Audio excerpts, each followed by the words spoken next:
പുറത്തിരിപ്പുണ്ട്. തർക്കം സഹിക്കാൻ പറ്റാതെ ഞാൻ ഒക്കെ തുറന്നു പറയുമെന്ന ഘട്ടത്തിൽ ദേവിക എന്നെ പിടിച്ചു വലിച്ചുകൊണ്ട് മുറിയിലേക്ക് വന്നതാ.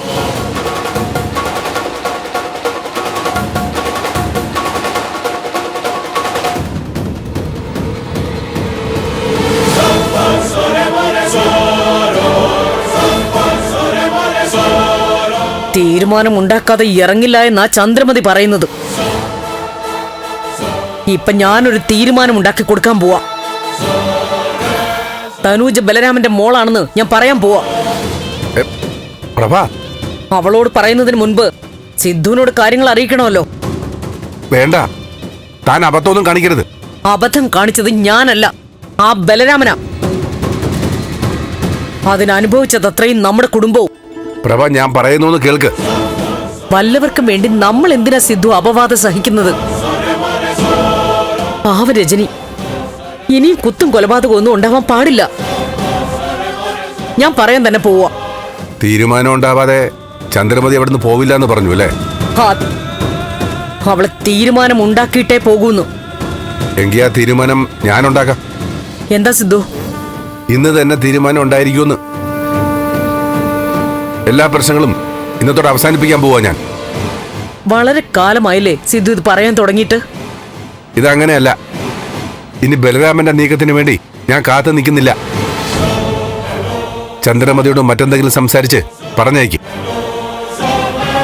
ഇന്ന് സൂര്യൻ അസ്തമിക്കുന്നതിന് മുമ്പ് നമ്മുടെ തലവേദന എന്നേക്കുമായി തീരും. ഇതെന്റെ വാക്കാ. ശരി, സിദ്ധുവിന്റെ വാക്ക് ഞാൻ വിശ്വസിക്കാം. തനിക്ക് എന്നെ വിശ്വസിക്കാം.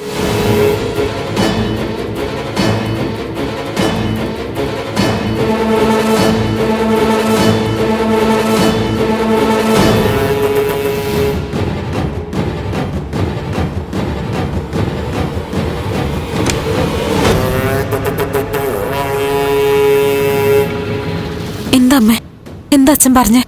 എല്ലാം ഇന്നത്തോടെ അവസാനിപ്പിക്കാമെന്ന്. എന്തായിരിക്കും അച്ഛന്റെ ഭാഗത്തു നിന്നുള്ള നീക്കം? ഈ തലവേദന ഇന്നത്തോടെ തീർക്കുമെന്നാ പറഞ്ഞത്.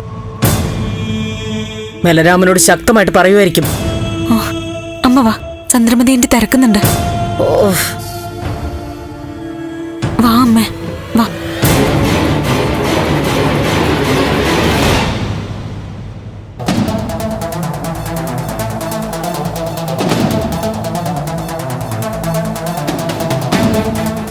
എവിടെ സിദ്ധു? എപ്പോ വരും? അതോ ഇപ്പൊ ഇങ്ങോട്ട് വരണ്ടെന്ന് വിളിച്ചു പറഞ്ഞോ? ചെയ്ത് കൂട്ടിയ വൃത്തികേടുകളൊക്കെ ഞാൻ അറിഞ്ഞുവെന്നും ഇവിടെ വന്ന് ഞാൻ ബഹളം വെക്കുകയാണെന്നും അറിയിച്ചാ സിദ്ധുവിനെ എവിടെയെങ്കിലും ഒളിച്ചിരിക്കാലോ അല്ലേ? ഒളിച്ചിരിക്കേണ്ട ഗതികേട് ആർക്കാ വരാൻ പോകുന്നെന്ന് കാണാം നമുക്ക്. ആന്റി, അച്ഛന് പറയാനുള്ളത് ഇന്ന് പറയും. അത് കേൾക്കണോ എനിക്ക്?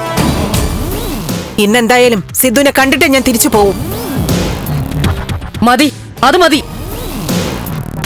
ഇന്നത്തോടെ രണ്ടിലൊന്ന് അറിയട്ടെ. ഇനി വച്ച് നീട്ടണ്ട, കാര്യങ്ങളൊക്കെ അവസാനിക്കട്ടെ. അതെ, അവസാനിപ്പിക്കും. ഇനി എന്തായാലും സിദ്ധുവും ബാലുവും തമ്മിൽ ഒരു ബന്ധവും വേണ്ട. ഇനി അഥവാ അങ്ങനെ സൗഹൃദം തുടർന്ന ഞാനായിരിക്കും അവരെ അകറ്റാൻ പോകുന്നത്.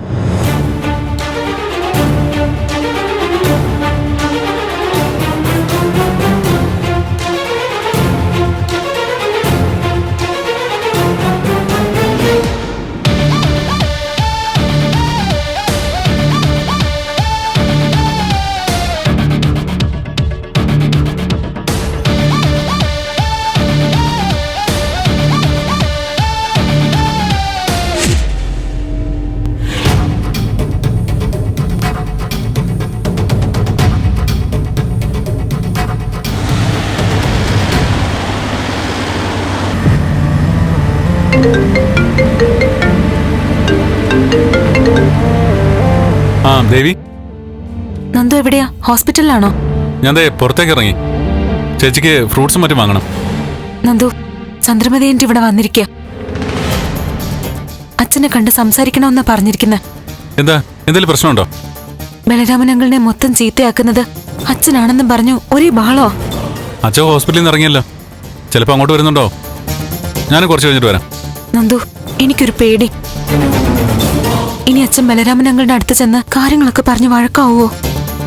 അച്ഛനെ വിളിച്ചിട്ട് കിട്ടുന്നില്ല. നീ പേടിക്കുന്ന എന്തിനാ? പറയുന്നെങ്കിൽ പറയട്ടെ. അതോടെ എല്ലാ പ്രശ്നങ്ങളും തീരുമല്ലോ. എന്തായാലും നമ്മളൊന്ന് കരുതിയിരിക്കണം.